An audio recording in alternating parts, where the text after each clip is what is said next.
ये friend function की मदद से यहाँ पे हम दो वैल्यूज़ को दो प्राइवेट वैल्यूज़ को जो कि डिफरेंट क्लास में लोकेटेड है आपस में स्वैप करवाने वाले हैं। आइए समझते हैं प्रोग्राम किस तरह से ये हम लिखेंगे। यहाँ पे तुम देखोगे ये हैशटैग इंक्लूड है आईओस्ट्रीम हमने दिया है। साथ ही साथ using the name space STD यहाँ तक ठीक है। यहाँ पर क्लास 2 हमने फॉरवर्ड डिक्लेरेशन किया है। ठीक है।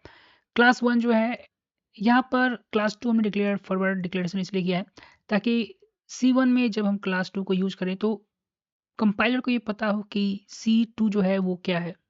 ठीक।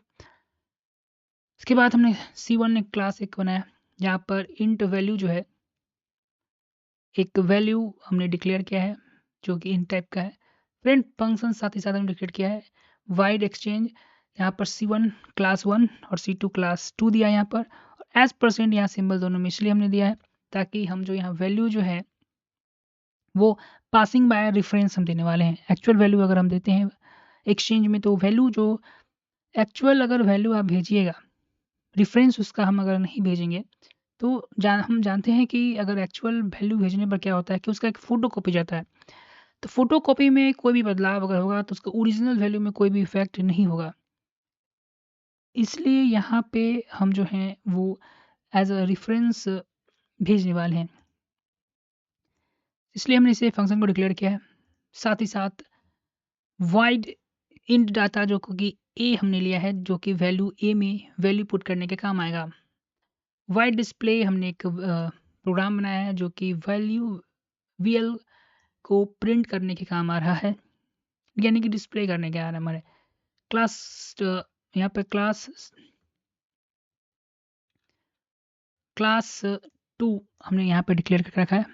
सेम तरीके से इसे वैल्यू 2 हमने डिक्लेयर किया जो कि इंट डाटा टाइप का है। फ्रेंड फंक्शन हमने यहाँ सेम तरीके से डिक्लेयर किया है फ्रेंड फंक्शन फॉर डिक्लेरेशन। ठीक है। दोनों दोनों क्लास में हमने फ्रेंड फंक्शन इसलिए डिक्लेयर करके रखा है ताकि दोनों को जो वैल्यू है वो फ्रेंड फंक्शन दोनों के प्राइवेट वैल्यू को जो है फ्रेंड फंक्शन जो है वो एक्सेस कर सके।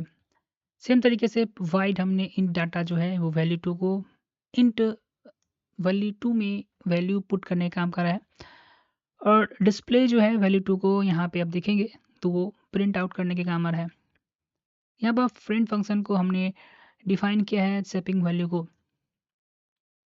जैसा कि हम जान रहे हैं x1 x और xy हमने यहाँ पर दो रेफरेंस डिक्लेयर किया है जो कि क्लास C1 से बिलोंग करता है और ये क्लास 2 से बिलोंग करता है। उसके बाद x डॉट वैल्यू जो है वो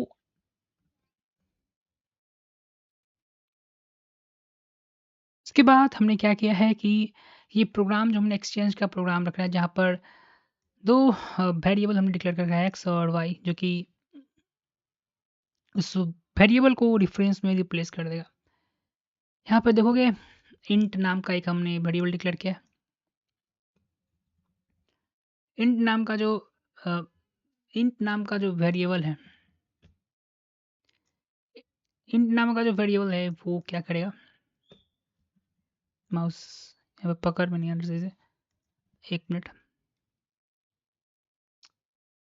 अरे यार 1 2 3 यस यहाँ पे एंड में गैप थोड़ा यस टेम्प बनाया हमने यहाँ पर टेम्प में जो है ये एक्स डॉट वेल 1 जो है वैल्यू पुट कर देगा पहले। उसके बाद एक्स डॉट वेल में जो है वाई डॉट वेल 2 जो वैल्यू है यहाँ पर इंसर्ट हो जाएगा।